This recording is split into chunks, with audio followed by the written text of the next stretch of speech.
আসসালামু আলাইকুম। আশা করি সবাই ভালো আছেন। আজকে আমি রান্না করব মাটন কষা।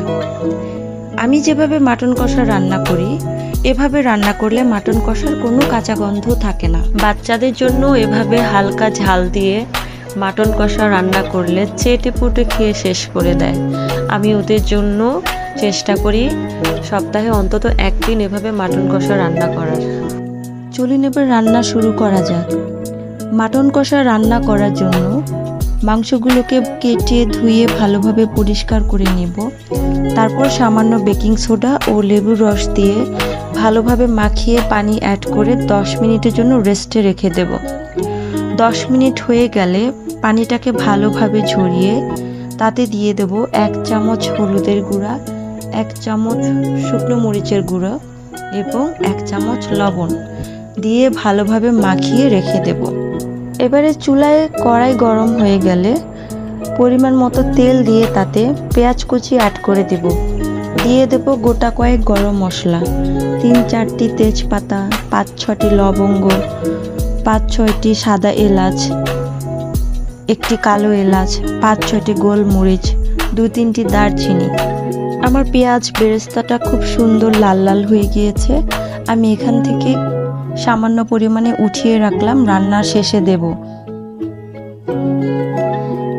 এবারে বাকি পেঁয়াজের মধ্যে অ্যাড করে দেব আদা রসুনের পেস্ট 2 চামচ করে। হালকা আঁচে এগুলোকে ভাজতে থাকবো কাঁচা গন্ধটা যতক্ষণ পর্যন্ত দূর না হয়।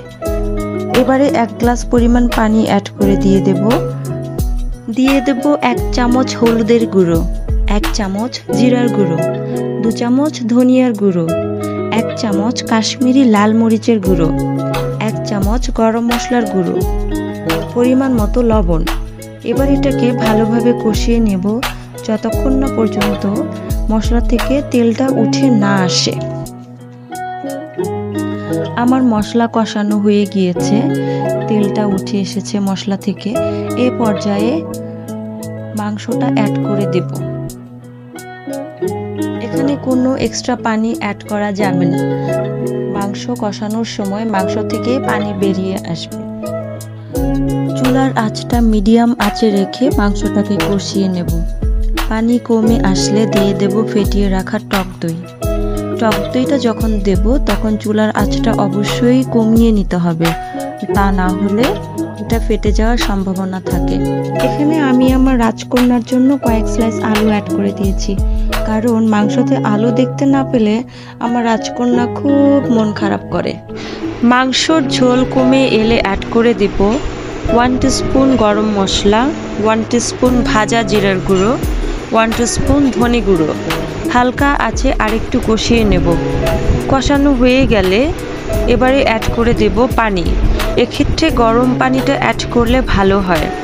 আমার রান্না প্রায় শেষের দিকে, পানি শুকিয়ে ঝোলটা টেনে এসেছে। এবার দিয়ে দিচ্ছি পেঁয়াজ বেরেস্তা আর দিয়ে দিচ্ছি 1 টিস্পুন এলাচের গুঁড়ো। হালকা আছে মাংসটাকে নাড়াচাড়া করে আরেকটু রান্না করে নেব। নামানোর আগে 4-5টা কাঁচামরিচ দিয়ে দেব, এটা খুব ভালো একটা ফ্লেভার আসবে। ব্যাস, আমার রান্না হয়ে গিয়েছে, এবার পরিবেশনের পালা। এতক্ষণ সঙ্গে থাকার জন্য অনেক ধন্যবাদ সবাইকে। সবাই সুস্থ থাকুন, সুন্দর থাকুন। আল্লাহ হাফেজ।